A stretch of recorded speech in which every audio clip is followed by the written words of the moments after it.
And now it's the time you've all been waiting for, another scintillating State of the Fish address for Northern Baja and Southern California. Hey, it's great to be back with you all again. Let's start you out in Ensenada, where Todos Santos Island still has a lot of barracuda crawling all around it. Up to the north of there, there's some barracuda, and down to the south, Punta Banda, and south of there, also more. And yellowtail mixed all in. Now, the barracuda on most days want to bite pretty darn well on the iron. Jigs is the best way to make it happen, but the yellowtail have been very, very finicky.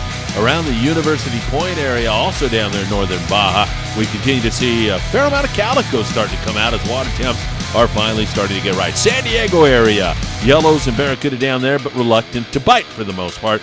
Been pretty tough. There seems to be a lot of fish around, but every time we get to a weekend, we get a little too much boat pressure, so we'll keep our eyes on that. Hopefully it's going to come together. There is reports of squid off Newport Beach and some barracuda, and the Monte Carlo had some barracuda there around the Huntington area. There's been some barracuda around the Horseshoe Kelp area, and there's been some seen in the Santa Monica Bay also. So that barracuda looks like it's ready to rock and roll maybe this weekend as water temperatures seem to be just perfect. Hopefully that's going to come together. Catalina Island, a few white sea bass. At times pretty good for the smaller guys, but the big sport boats have yet to get in on it. There's been a lot of yellowtail at the west end of the island. Scott Bouchette from Corona Del Mar was on the Thunderbird and said the yellows were thick, but they just didn't want to bite.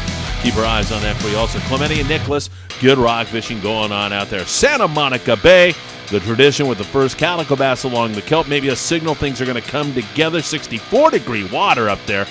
Good lingcod and rockfish for the tradition, and also the rest of the boys up in the Santa Monica Bay.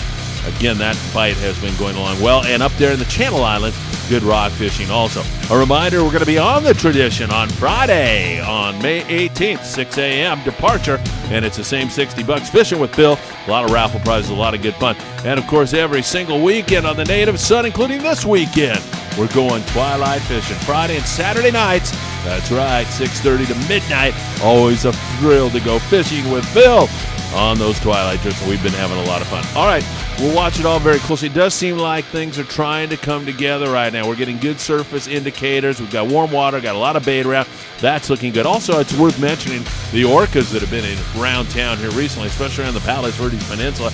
They killed a gray whale, a baby gray whale, and I'm not so sure that has ever been documented in the waters off Los Angeles. So we're watching that story for you very, very closely.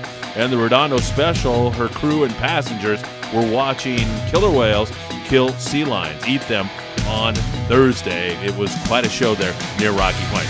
Back at you all with more very, very soon. Have a great one. Another State of the Fish address for you all.